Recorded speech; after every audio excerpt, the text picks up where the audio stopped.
Okay, in today's discussion for Math 201 College Mathematics, we're going to be going over conversions, percentages, and problem solving with units.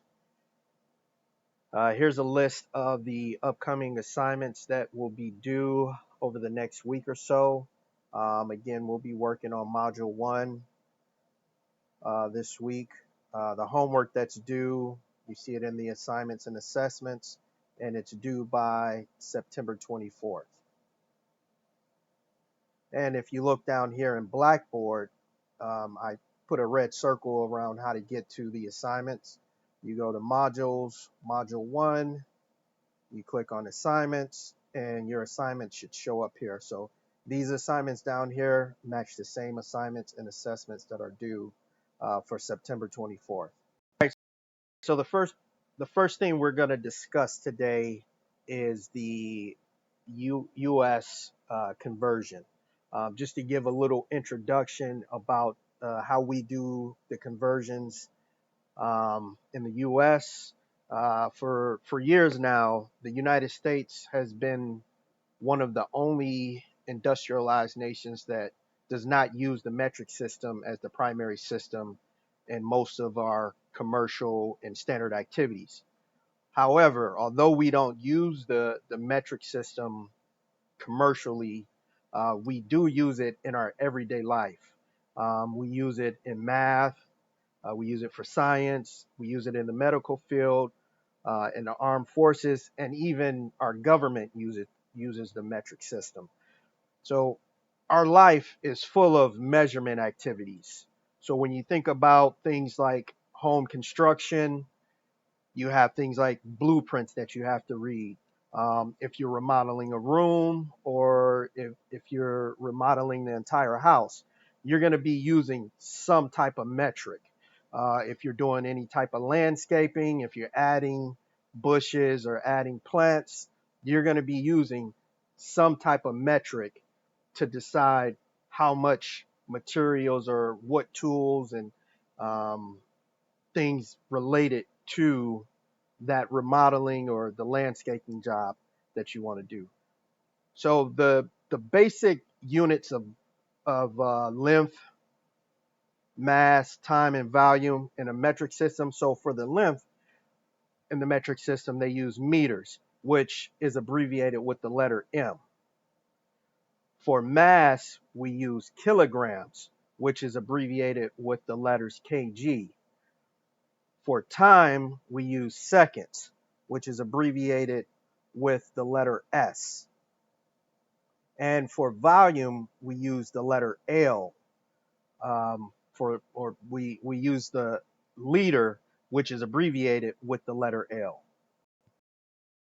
So we can do conversions by hand, but with the internet, it has made it a lot easier to do conversions. I did include the metric conversion website. This is a website that you can use to do conversions, but most people just go out and use Google. So that's what I'm going to do in a few examples that I want to present to you today. So I did a search, and I actually used Microsoft Bing. I used inches to feet, and it brought this convert units up. So you can use this. This is a good website. You can use Bing. You can use any search engine. And if there's a website that you would rather use, there's quite a few of them. But if there's one in particular that you like to use, feel free to use it. But I just wanted to give you an example of how you can use the internet to find out what unit converts to another unit. So again, we're going to do time to start off with. So I have it going from minutes to seconds. So I'm going to put 1 minute in, or put one in for 1 minute. And you see, as soon as I put 1 minute in, it converts it to seconds. So you can change it. You can click that drop down arrow right there. And if I put a year, I see how many seconds are in a year. So that's an example for time. So if we were doing something that required us to figure out a conversion for the length, we would select length, and instead of kilometers, I am going to use feet or foot. So 1 foot is equal to this amount of miles, but we want to convert 1 foot into inches. So I'm going to select inches here, and I see that 1 foot, every foot has 12 inches in it. So to give you an idea of how to use this information, if I open up the calculator, and there's someone who is 5 feet, so I would put 5 in and multiply it by 12 to find out how many inches a 5-foot person is. So there's 60 inches. So I can use a calculator to do it, or I can put it in here as well. I put 5 in here, and you see it says 60. So that's how you use this tool to convert the length or the foot to inches. The next one I want to do is volume. I'm trying to stick to ones that we use quite often. So we're going to use volume. For volume, we're going to use the gallon. So I have 1 US gallon here, and I want to convert it to ounces to see how many ounces are in a gallon. So I'm going to select US ounce. So I see that 1 US gallon is equal to 128 ounces US. So again, if I wanted to use a calculator,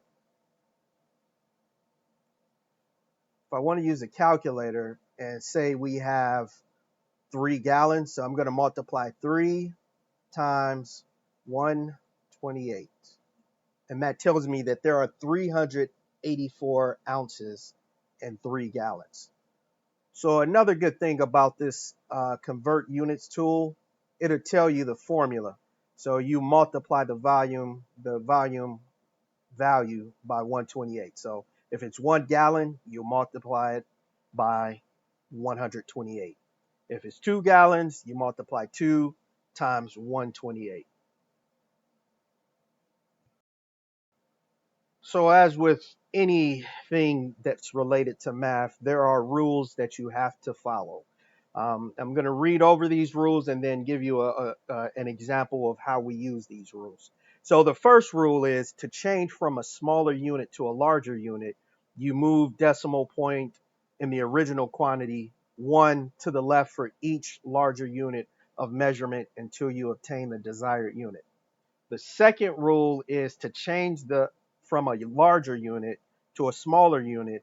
You move the decimal point in the original quantity 1 place to the right from each smaller unit of measurement until you obtain the desired unit.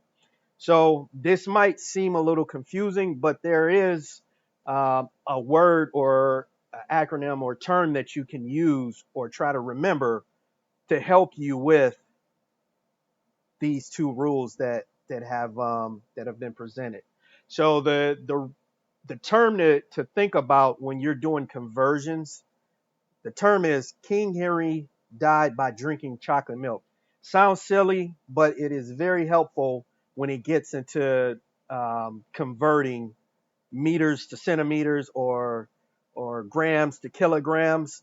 So if you look at the term King Henry died by drinking chocolate milk, you see that the first letter of each word corresponds with the unit of measurement. So the king correlates to kilo, Henry correlates to hecto, died correlates to deca, by correlates to the basic unit or the main one, so we'll discuss that. Drinking correlates to deci, chocolate correlates to cena, and milk correlates to milli. So the basic unit is the word or the measurement. So for this example that I have, and I need to change my pen color. So we're going to be doing meters. So the basic unit is going to be meters. So I have some numbers right up here at the top. So if we were doing meters and we wanted to convert 25 meters to centimeters, we'll start here. We have 25 meters here. So if we wanted to convert it into centimeters, we would start here and go 1, 2, and add in between those two spaces, we will put 2 zeros. So 25 meters equals 2,500 centimeters. All right, so if we want to convert 25 meters into kilometers, we would write our 25 here, and we're starting here. So we're going to go 1, 2, 3. So starting here, right where the 5 is, we go 1, 2, 3. So 25 meters is equal to 0.025 kilometers. All right, so an example for converting 25 meters to millimeters, we have our 25 here in the basic units, and then we're going to go 1, 2, 3, and then we're going to add zeros here. So 25 meters is equal to 25,000 millimeters. So basically, I'm going to go back to the previous slide. So depending on whether we're moving from meters to millimeters, we're going from a larger unit to a smaller unit. So we're moving our decimal point to the right. When we did 25 meters to kilometers, we moved our decimal point to the left. So this is how we use that phrase, King Henry died by drinking chocolate milk, to kind of remember the two rules for the U.S. conversion. So we're going to do another example. And this time we're going to convert 25 centimeters to meters. So again, instead of meters here, we're going to get rid of meters. And we're going to be starting here in the centimeter spot. So centimeters. My writing's bad. Just bear with me. So we're going to start here. So if we're converting 25 centimeters to meters, we're going to put our dot there right next to the 5. It's kind of, I use the dot because it helps me go from unit to unit. So we're 25 meters or 25 centimeters, and then we go 1, 2. So we go 1, 2. So 25 centimeters is 0.25 meters. Okay, if we wanted to convert 25 centimeters to kilometers, we're going to start here in centimeters and go 1, 2, 3, 4, 5. So 1, 2, 3, 4, 5. 2, 3. So 25 centimeters is equal to 0.00025 kilometers. All right, so the next conversion we're going to do is 25 centimeters to millimeters. So 25 centimeters, and we see we're starting here, so we go back 1, so we go 1. So 25 centimeters is equal to 250 millimeters. So this is how we basically do the conversion from whichever the basic unit is, to take it from kilo to milli. So that's how you do the conversion. Just remember the King Henry died by drinking chocolate milk term, and it should help you with the different units that you need to convert to, and just remember those two rules. Okay, so for the next topic, we're going to talk about percentages, and I'm going to give you an introduction of what percentages are. So the word percentages or percent comes from the Latin word per centum, meaning per hundred. So when you think about percentages and percents, just think of it just being simply a ratio of some number to 100. So if you look at the example I have here, 47%. Um, don't look at the decimal place here, but you see that it's 47 over 100. And if I wanted to write that as a ratio, I would write it 47 with two dots, 100. So this ratio is actually the same as saying 47%. So 47 to 100. That's all the percents are. It's a number to 100. So when you think about percentages, you can look at it as the percent, but the percent equals a decimal. It has a decimal value, and it can also be put in a fraction or a ratio. And I am going to, I didn't include a, um, a column for ratio, but I will write the ratio in. So if we wanted to figure out what the decimal is and the percent is of what 6 over 8 is, I can open up a calculator and I'm just going to divide 6 divided by 8. And it'll give me 0.75 as a percentage. So the decimal for 6 over 8 is 0.75. The percent is easy to write. It's just you get rid of the decimal, and then you get rid of the decimal and just include a percentage sign at the end. That's all a decimal is compared to a percent. So anytime you see a decimal value, you can always just think about what the percent value is. All right, so if we wanted to write that ratio, it's 75 colon 100. All right, so that's what 6 over 8 as a fraction is when you're talking about decimals versus percentage versus fraction versus ratio. All right, in the next example, we have the fraction 95 over 100. So again, I could use a calculator or I can do it longhand, which I'm not going to do it longhand. But we would put 95 divided by 100, and it's 0.95. So I'll put 0.95. So that's the decimal value.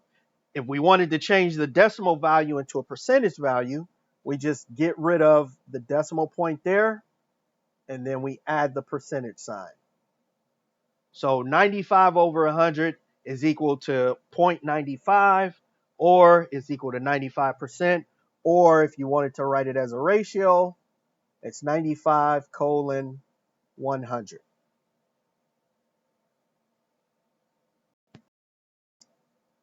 All right, so for this mixed number here, 1 and 23 over 100, the easiest way I would do this to convert it into a improper fraction. So you would multiply 1 times 100, which is equal to 100. And then I would add 23 onto there. That gives me 123. So it would be 123 over 100. So that's what the fraction would be. And let me get rid of that. and put it closer to the fraction. So 123 over 100. And the decimal for 123 over 100 is 1.23. And again, whenever we're changing decimals to percentages, we get rid of that decimal and we add the percentage sign. So for the ratio, it would be 123 colon 100. So another way to think about the decimal, you can as easily divide 100 divided by 123, do the long math, or you can just use those three numbers, get rid of 100, and that would give you your 1.23. So there's different ways that you can get to the decimal, but once you get the decimal, you have the percentage and you know what the ratio is. All right, so an example of using percentages as it relates to real life. All right, so the first one we're going to do is a dinner example. So let's say you go to a restaurant and you order a steak. The steak is $40. Appetizer, so I'll put steak here. Appetizer is $10. Put so it's 50. Then you add on drinks. So drinks, we'll just say $5 fountain drink. Free refills, of course. That gives us $55. So right now, the total amount of our bill is $55. Let's say the tax is 8%.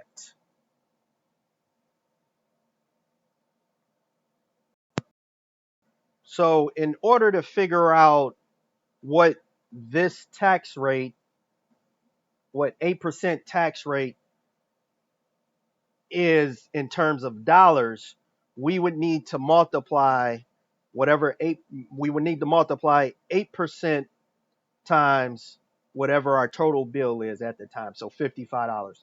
So we could either use 0.08 to multiply it by 55, or we can use a calculator and we multiply 55 times 8% equals $4.40. Or we could do it like this, 55 times 0.08. You get the same answer. So the tax for the bill is $4.44. That's $55. All right, I'm going to get rid of that right there. But you also have to leave a tip or pay for gratuity. So tip is generally 15 to 20%. We're just going to use 15%. So again, I know 15% is 0.15. I can multiply 0.15 times 55, or I can use a calculator, multiply 55 times 15% equals $8.25, or I can do 55 times 0.15. Same thing. So we know that the tip is going to be $8.25. So $8.25. So if we open up our calculator to figure out what the total bill is, 55 plus $4.40 plus $8.25 equals. So that steak dinner cost us $67.65. That included steak, the steak dinner with the entree, the appetizer, the drinks, the tax, and the tip. So that's how we use percentages to in real life.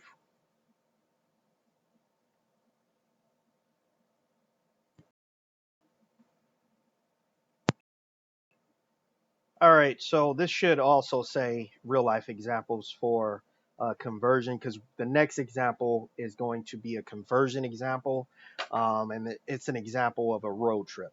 So we'll start off by saying that the car, uh, the, the the fuel economy, or the miles per gallon. So in the car that we're driving, we could get 35 miles per gallon, or MPG.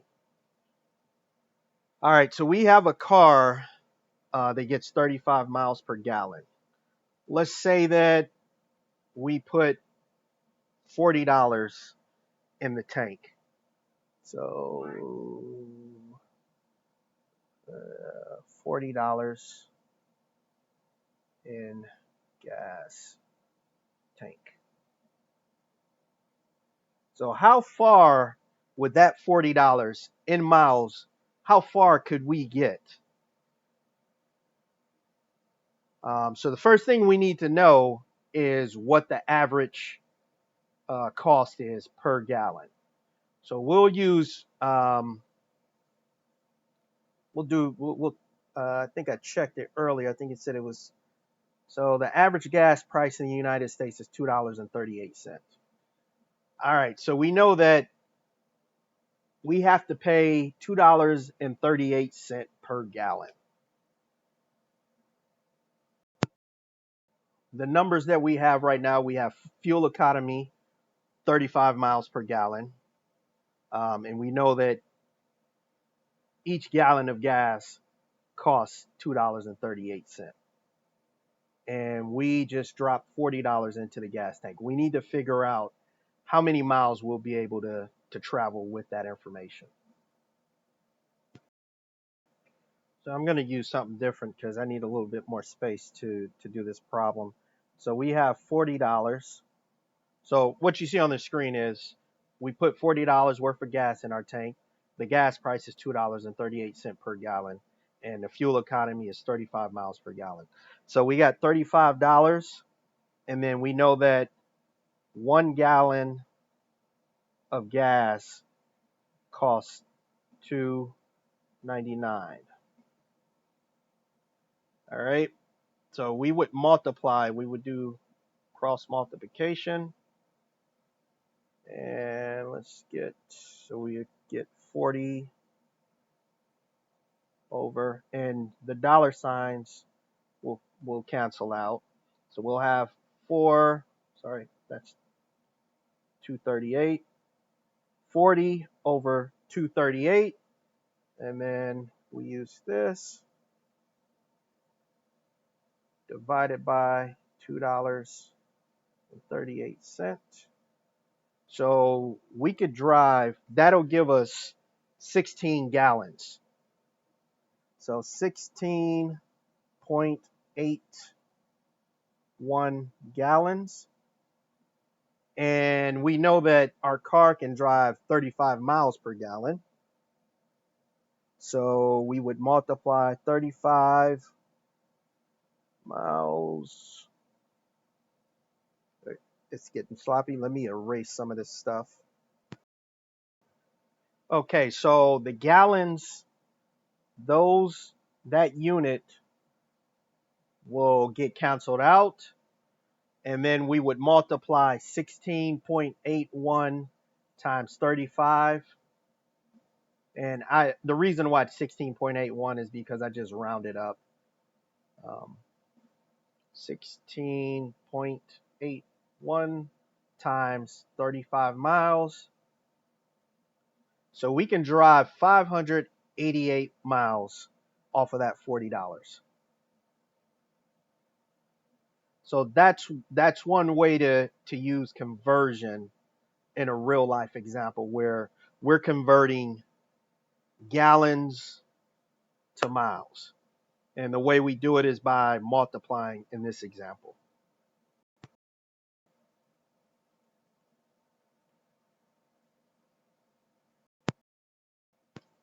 All right, so the last thing we're going to discuss is problem solving with units. So there's a few steps when you're doing problem solving and you're trying to figure out what units go where. The first step, you need to identify the units involved in the problem and the units that you expect for the answer. So first thing you need to know is, what units am I expecting at the end of this problem? The second step is to use the given units and the expected answer units to help you find a strategy for solving the problem. You have to be sure to perform all operations on both the numbers and their associated units. So that means that if it's decided that you're going to have to multiply to figure out the problem, each unit value is going to be multiplied. You can't multiply and then add something here and add something here. If you decide from the beginning that the way to come up with the answer is to multiply, you multiply. You don't add or subtract after you decide that. And then the third step is, when you complete your calculations, make sure that your answer has the units you expected. If it doesn't have the expected units, then you did something wrong. So you're going to have to start all over.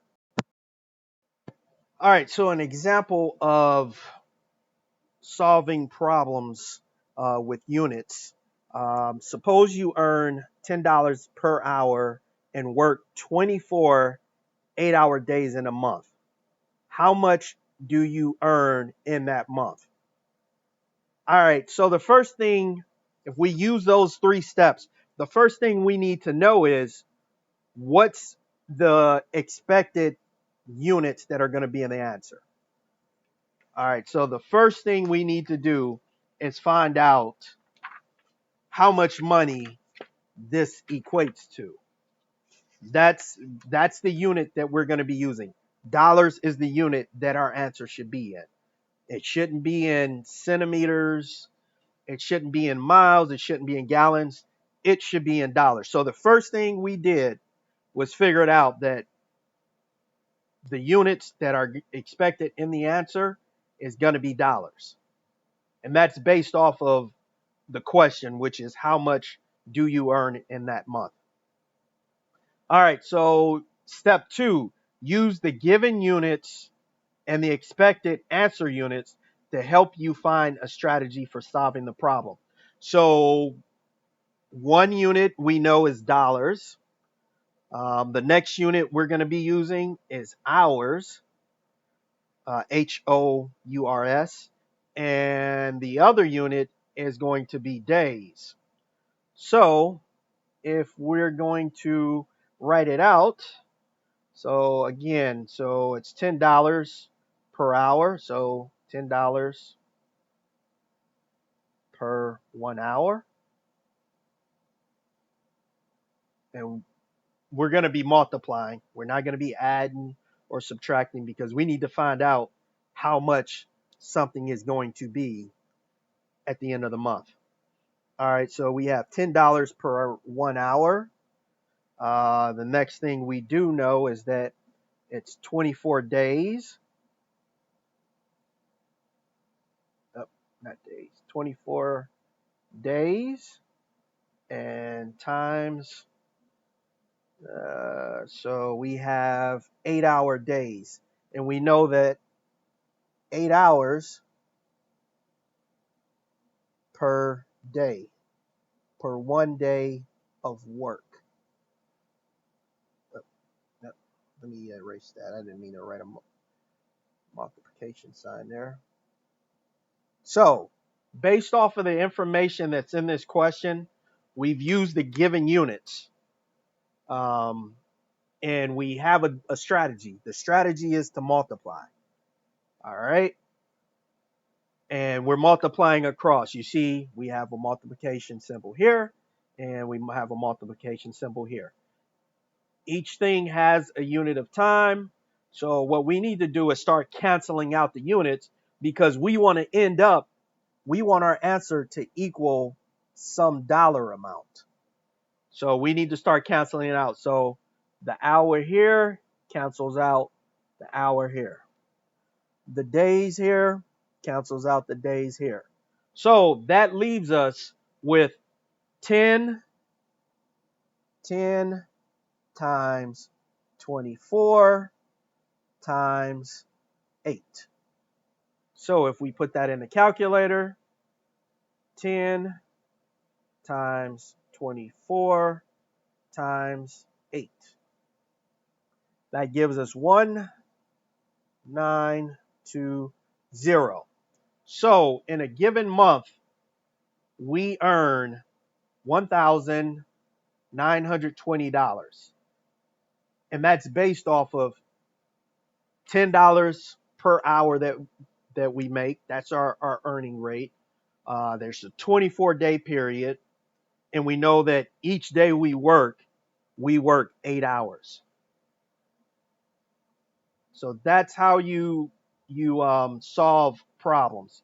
You go step by step. You identify the units involved in the problem.